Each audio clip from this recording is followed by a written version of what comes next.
Salam Indonesia, salam Nusantara. Selamat pagi bagi kita semuanya. Tuhan Yesus memberkati.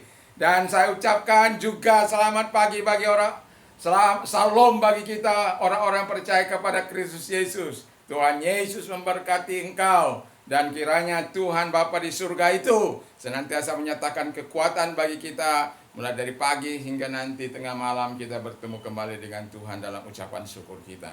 Tuhan Yesus memberkati. Tema firman Allah adalah selalu ada mujizat bila di tangan Tuhan. Jadi kalau Anda mau melihat mujizat-mujizat, ya itu harus Anda serahkan ke dalam tangan Tuhan. Ya, tidak bisa Anda genggam kuat-kuat, Anda harus serahkan ke dalam tangan Tuhan. Satu kesaksian, satu hari istri saya bilang, "Pak, nggak ada uang untuk besok. Anak saya perlu uang jajannya, perlu uang makannya, untuk sekolah besok paginya, tetapi uang tidak ada." Ya. Tetapi saya tetap mempercayai Tuhan sebagai Tuhan dan Juru Selamat. Sesudah istri saya, anak-anak saya tidur, saya datang ke hadapan Tuhan, saya berdoa memohon pertolongan Tuhan. Saya percaya, saya yakin bahwa Tuhan itu akan melakukan sesuatu yang terbaik. Dan di tengah-tengah saya sedang berdoa itu, tiba-tiba seorang mengetuk pintu rumah saya secara seperti menegor orang yang yang ada bahaya. Tato. Iya. Terus siapa? Saya. Ini. Sebut namanya si Edi. Saya ini Edi. Oh ya, ada apa di? Ini loh, saya baru dari Bali. Ada teman saya di situ di Bali. Dia ketemu dengan sahabat saya ini. Dia bilang sama si Edi, kau antar ini ke tempat Pak Pendeta malam ini juga ya. Kalau kau sudah sampai di sana, kau antar segera.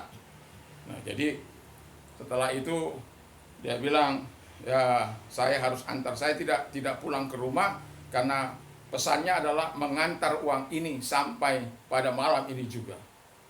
Jadi Anda bisa bayangkan bahwa ketika kita kehabisan supply, my God shall supply all your need according to his riches in glory by Christ Jesus.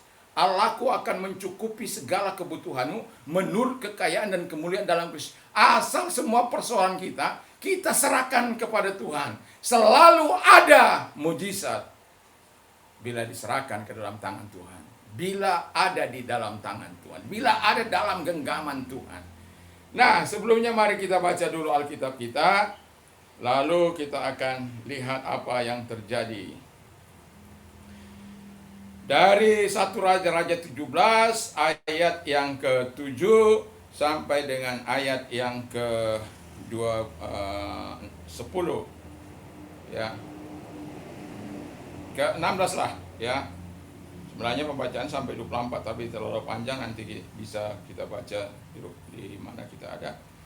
Tetapi sesudah beberapa waktu sungai itu menjadi kering sebab hujan tiada turun di negeri itu. Maka datanglah firman Tuhan kepada Elia, "Bersiaplah pergi ke Sarfat yang termasuk wilayah Sidon, dan diamlah di sana. Ketahuilah, aku telah memerintahkan seorang janda untuk memberi engkau makan." Sesudah itu ia bersiap lalu pergi ke Sarfat. Setelah sampai ke pintu gerbang kota itu, tampaklah di sana seorang janda sedang mengumpulkan kayu api. Ia berseru kepada perempuan itu, katanya, "Cobalah ambilkan bagiku sedikit air dalam kendi, supaya aku minum." Ketika perempuan itu pergi mengambilnya, ia berseru lagi, "Cobalah ambil juga bagiku sepotong roti." Perempuan itu menjawab, "Demi Tuhan Allahmu yang hidup, sesungguhnya tidak ada roti padaku sedikit pun kecuali segenggam tepung dalam tempayan dan sedikit minyak dalam buli-buli. Dan sekarang aku sedang mengumpulkan 2-3 potong kayu api. Kemudian aku mau pulang dan mengolahnya hanya bagiku dan bagi anakku. Dan setelah kami memakannya, maka kami akan mati." Tetapi Elia berkata kepadanya, "Jangan takut, pulanglah, buatlah seperti yang engkau katakan, tapi buatlah lebih dahulu bagiku sepotong roti bundar kecil daripadanya, dan bawalah kepadaku, kemudian barulah kau buat bagimu dan bagi anakmu. Sebab beginilah firman Tuhan Allah Israel, tepung dalam tempayan itu tidak akan habis, dan minyak dalam buli-buli itu pun tidak akan berkurang sampai pada waktu Tuhan memberikan hujan ke atas muka bumi." Lalu pergilah perempuan itu dan berbuat seperti yang dikatakan Elia. Maka perempuan itu dan dia serta anak perempuan itu mendapat makanan beberapa waktu lamanya. Tepung dalam tempayan itu tidak habis dan minyak dalam buli-buli tidak berkurang, seperti firman Tuhan yang diucapkannya dengan perantaraan Elia. Puji nama Tuhan. Luar biasa. Tapi kita tidak akan mungkin mau kehidupan kita seperti itu, seperti janda di Sarfat itu. Kenapa saya bilang demikian? Karena persiapan bekal yang akan diolah sekali itu, kemudian mereka akan mati perlahan-lahan dengan rasa yang tersiksa sangat. Karena mati kelaparan yang sangat luar biasa. Mati pelan-pelan. Jadi Anda bisa Anda bisa lihat di bagaimana beberapa tahun yang lalu di Ethiopia itu, orang-orang kelaparan, mati kelaparan di padang begitu berhamparan mayat-mayat oleh karena tiada suplai makanan. Yang menyedihkan, sangat menyedihkan. Dan itu jauh sebelumnya telah terjadi di Israel, di daerah Sidon, ya. Jadi kita bisa melihat di sini Alkitab mengatakan bahwa Allah memerintahkan Elia untuk mengatakan kepada Raja Ahab bahwa 3 tahun 6 bulan tidak akan ada hujan terkecuali aku katakan. Lalu Tuhan perintahkan dia ke Sungai Kerit supaya dia ada di sana untuk mengalami pemeliharaan Tuhan. Pagi sore dikirimkan roti kepadanya oleh burung gagak. Jangan tanya dari mana itu roti itu diberikan ke sana. Jadi itu bukan hanya roti tapi juga daging. Jangan tanya itu. Selalu ada mujizat bila di tangan Tuhan. Bila ada di tangan Tuhan, selalu ada mujizat. Jadi jangan tanya bagaimana Tuhan membuat.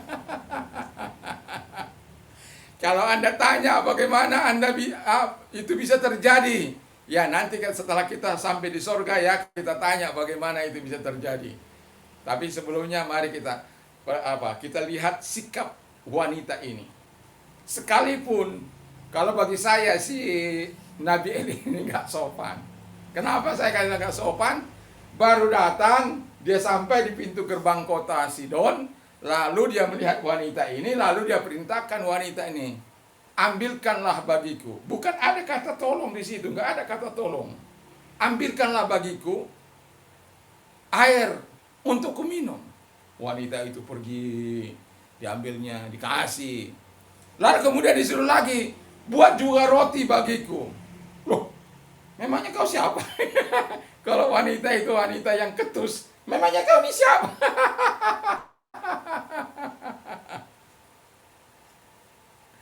Tapi untungnya wanita ini, karena Tuhan sudah katakan aku akan mengutus seorang wanita janda di Sarfat akan memelihara hidupmu, ya.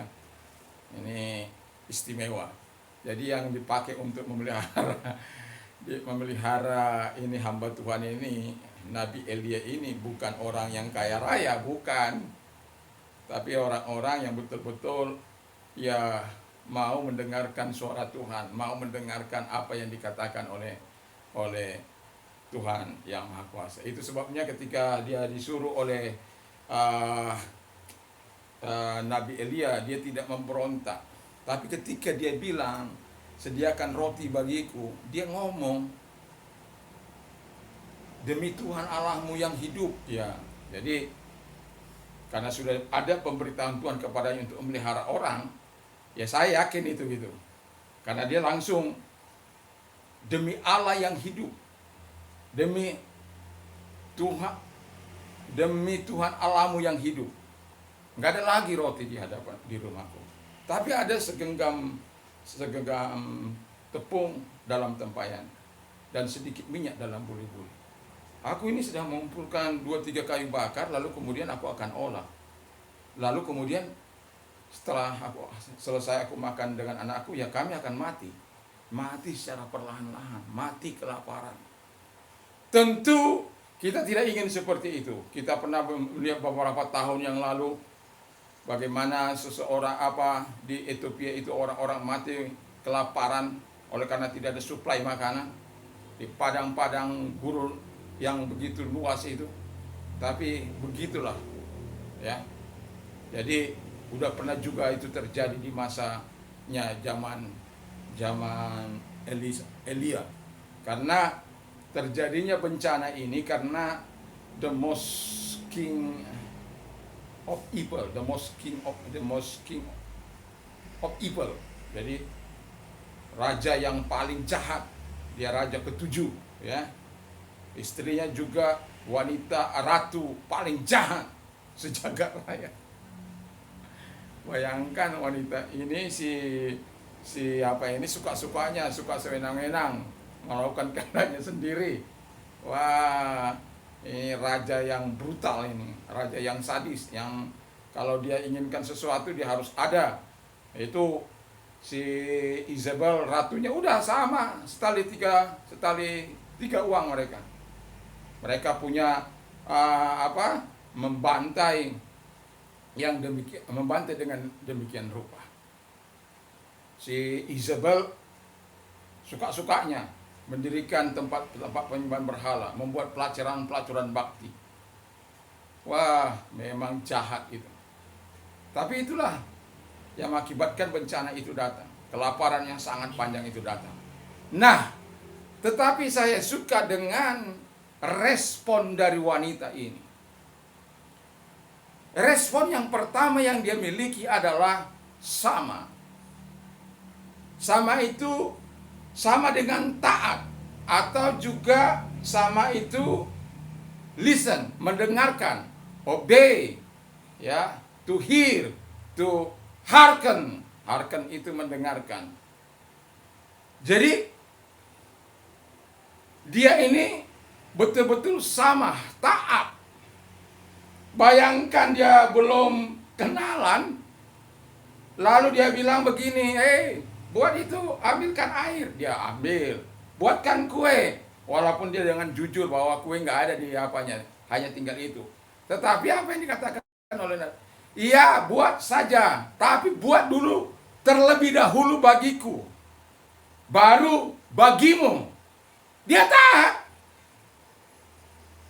Jadi kalau kita mau melihat mujizat Allah, yang perlu kita lakukan adalah ketaatan terhadap Dia. Ketaatan terhadap firman Allah. Apa yang dikatakan oleh firman Allah, ya lakukan. Apa yang dikehendaki oleh firman Allah, ya lakukan. Taat itu penting. Taat itu tanpa komplain, tanpa bersungut-sungut. Dia lakukan dengan senang hati.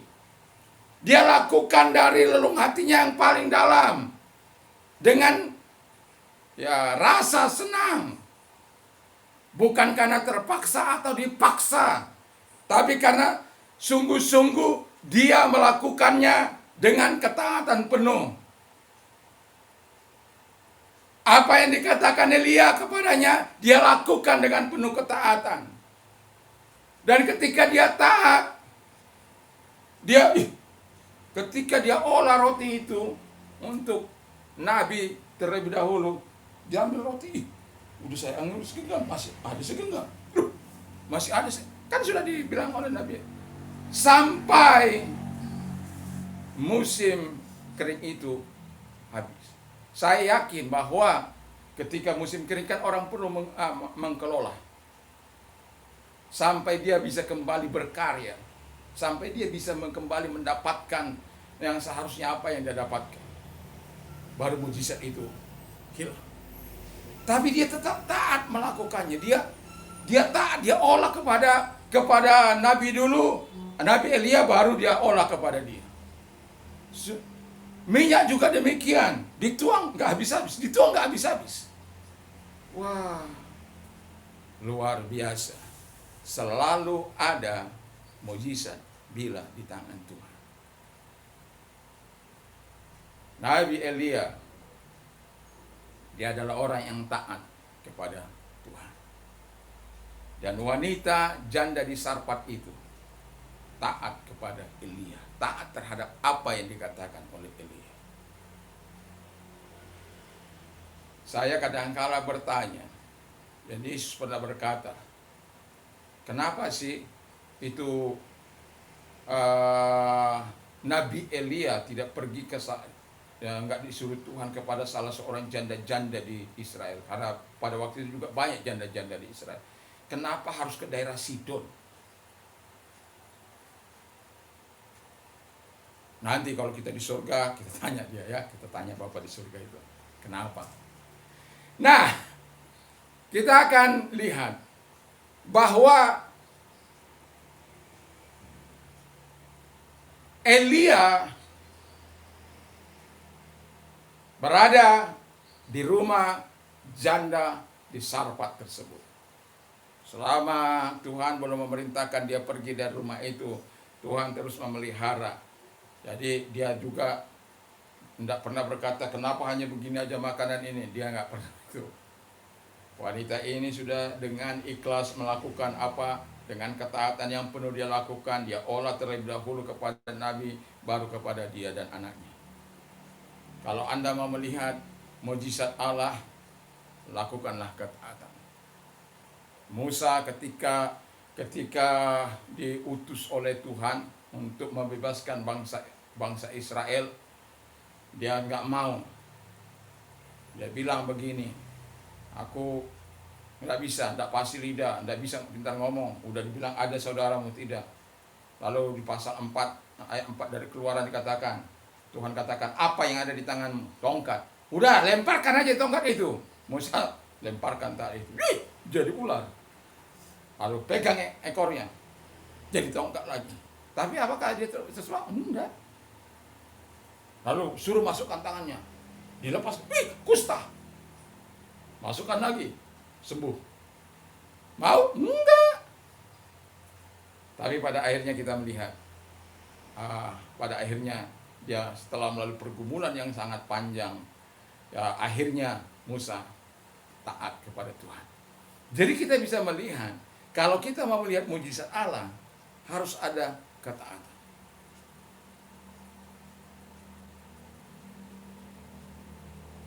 Bayangkan 5.000 orang yang dikasih makan hanya dengan 5 roti dan 2 ikan. Dalam Markus 6 ayat 30 sampai dengan 44.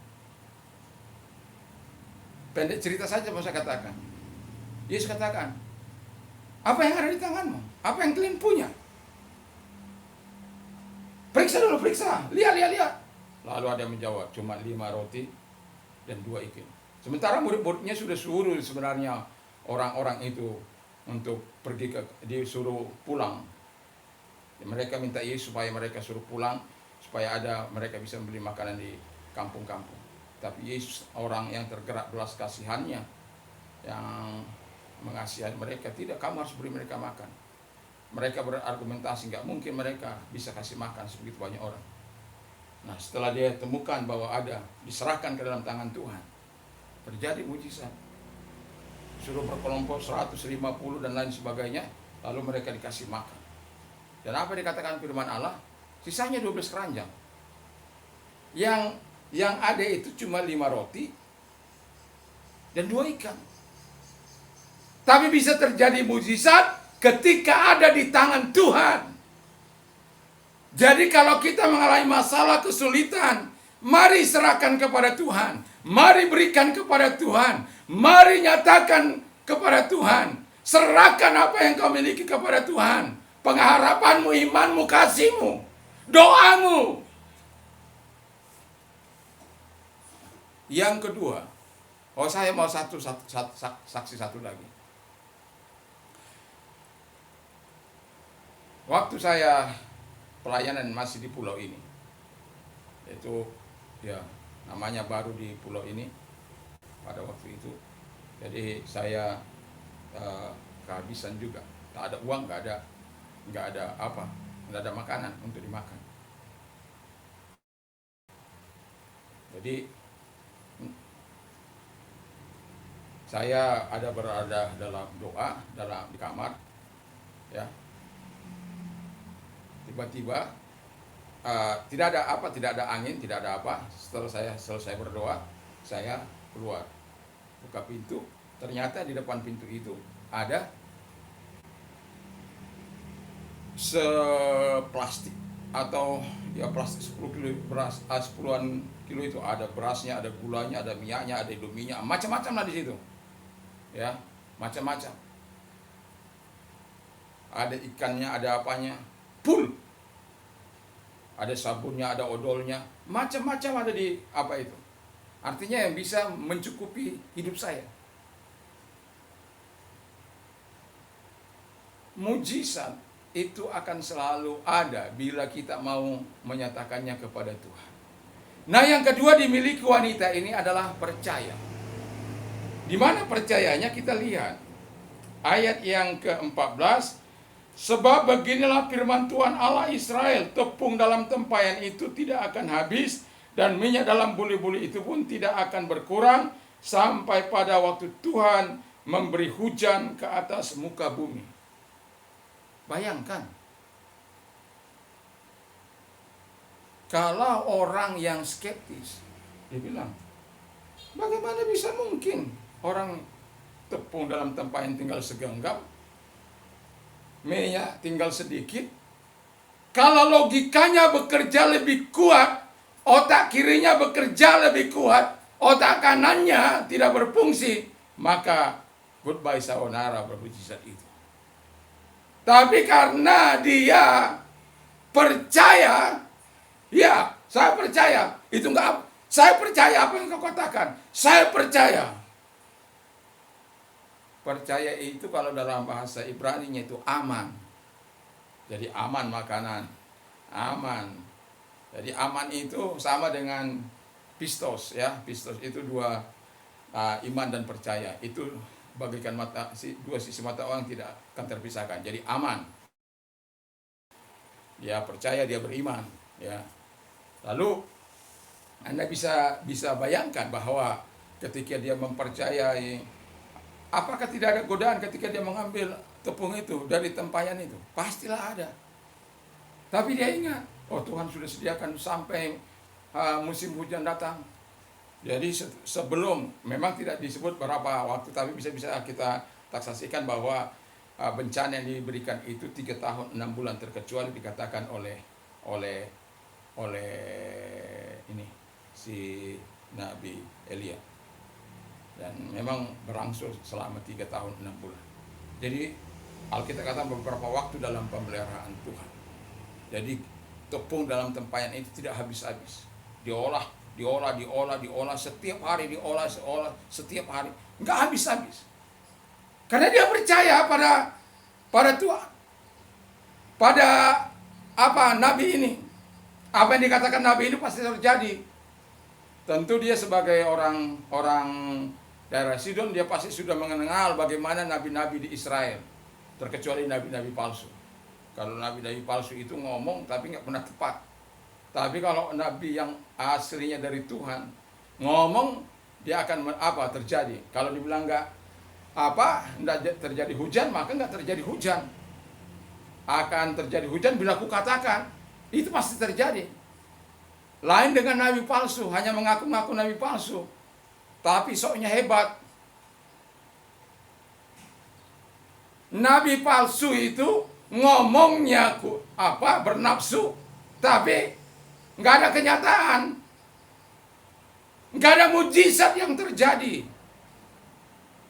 Karena kalau orang dipanggil pada waktu itu menjadi nabi, dia pasti bisa membuat mujizat. Contoh yang lain, Nabi Elisa. Contoh yang lain, Nabi Mika. Ketika ini si Ahab dan si Raja Yosafat memerangi Raja Raja Aram. Udah dibilang kamu kan kocar-kacir, janganlah pulang ke rumah masing-masing. Tapi 400 nabi-nabi palsu itu, 400 loh, lawan satu orang. Oh enggak, kamu akan maju, kamu akan menang, kamu akan selamat. Apa? Karena mereka bukan nabi yang dari Tuhan. Mereka nabi Isabel yang hanya menyenangkan raja, mendengar, memuaskan telinganya. Sampai raja jengkel melihat Mika ini. Dan dia bilang kepada Yehosafat, dia nggak pernah mengatakan yang baik tentang saya. Dan apa yang dikatakan oleh Mika itu, ya dia akhirnya padanya mati. Kocar kacir bangsa Israel. Ya hampir saja Yehosafat mati. Untung dia hidup. Lalu Yehu bilang, lihat itu, nabi itu, apakah pantas perbuatanmu yang seperti itu, menolong orang raja yang paling jahat itu? Ya untungnya Raja Yehosafat enggak berontak. Kan sesuka-sukanya raja. Tapi ingat, nabi pada waktu itu berhak, kalau dia katakan putus nyawanya. Jadi kalau ada mengaku nabi tapi nggak pernah melakukan mujizat, itu perlu dipertanyakan. Alkitab mengatakan dengan jelas, setiap mereka nabi dari Tuhan, nabi Allah, pasti melakukan mujizat. Terkecuali nabi palsu, dia tidak akan pernah melakukan mujizat. Tidak akan pernah. Itu nabi palsu. Tapi kok nabi dari Tuhan pasti melakukan mujizat. Karena apa? Selalu ada mujizat di tangan Tuhan. Bila ada di tangan Tuhan, selalu ada mujizat. Haleluya! Jadi dia aman. Dia percaya betul apa yang dilakukan, apa yang dikatakan oleh Nabi Elia. Jadi dia selama beberapa waktu itu dia tenang. Dia tidak perlu takut mau seberapa banyak dia buat roti itu. Itu roti nggak akan pernah habis. Tepung itu nggak akan pernah habis. Minyak itu nggak akan pernah habis. Nggak pernah habis.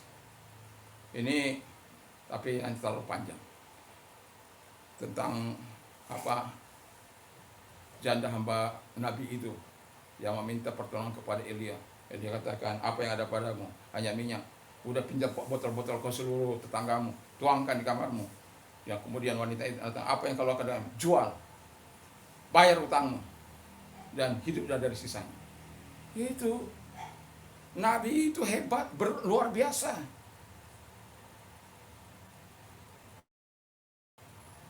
Panggilan orang percaya itu dia sebagai imam untuk melayani, sebagai raja untuk memberikan arah firman, lalu kemudian sebagai raja memerintah. Ya pasti kita punya pengalaman tersendiri tentang setiap pribadi yang sungguh-sungguh dengan Tuhan. Pasti ada pengalaman yang sangat menarik dengan Tuhan. Puji nama Tuhan. Jadi dia aman. Jadi dia sama, taat, kemudian dia aman. Ya itu. Dia bebas supply. Supply-nya tetap ada. My God shall supply all your need according to his riches in glory by Christ. Allahku akan mencukupi kebutuhanmu dalam Kristus Yesus. Jadi my God shall supply all your need according to his riches in glory by Christ Jesus. Allahku akan mencukupi segala kebutuhanmu di dalam kemuliaan Yesus Kristus. Jadi apapun yang kita butuhkan, pertolongan, mengenai apa saja, Tuhan bisa melakukan yang terbaik bagi kita. Dan yang ketiga, yang terakhir, yang ketiga itu asah, do action. Jadi bertindak sesuai dengan firman itu. Dia tidak bertindak di luar firman Allah. Dia bertindak sesuai dengan firman Allah. Jadi kalau kita mau melihat selalu ada mujizat di tangan Tuhan, yang pertama kita sama taat, yang kedua kita aman, percaya atau beriman, lalu yang ketiga kita asah, do action, do good according to the law of the Lord.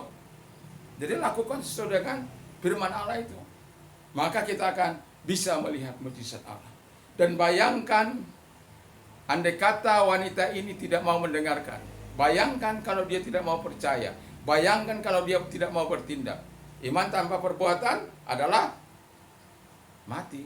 Pada hakikatnya adalah mati. Iman itu, percaya itu harus disertai dengan tindakan. Aku percaya, tapi nggak pernah dilakukan.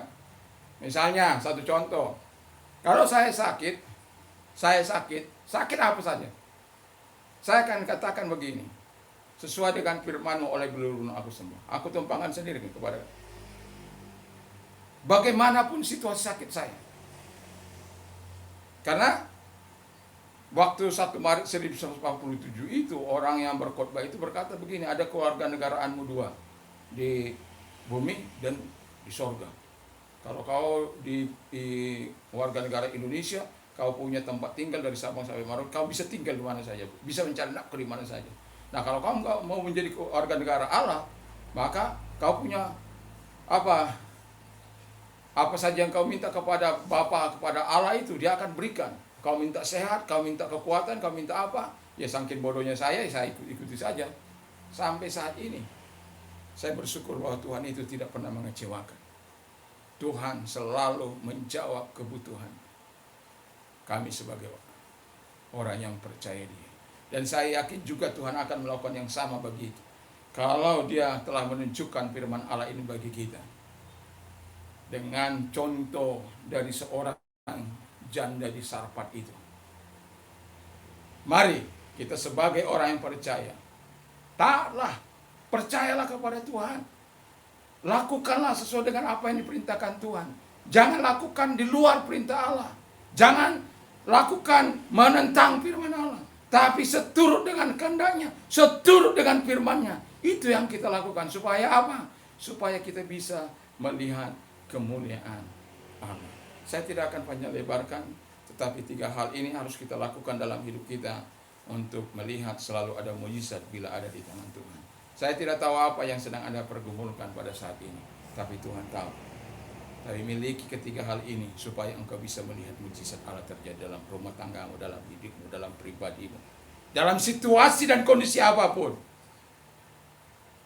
Kita belum merasakan seperti apa yang dirasakan oleh wanita ini. Saya pernah kehabisan sampai pada titik di mana tidak ada makanan yang bisa dikelola.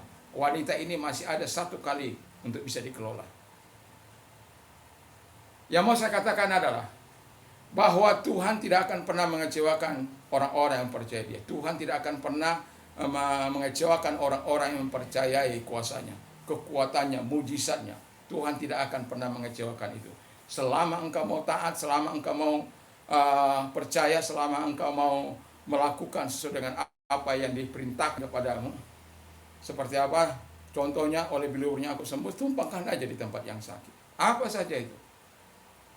Kalau dikatakan Allahku akan mencukupi segala kebutuhan menurut kekayaan dan kemuliaan dalam Kristus Yesus, Dia akan lakukan itu.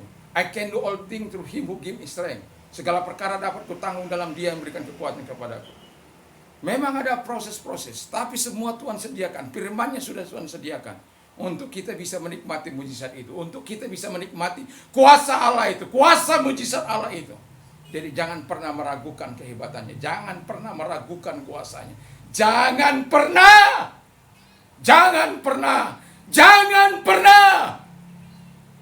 Tapi sesungguhnya mau saya katakan, samalah, taatlah, amanlah, percayalah, dan asalah, lakukan. Supaya apa? Kita bisa menikmati mujizat Allah.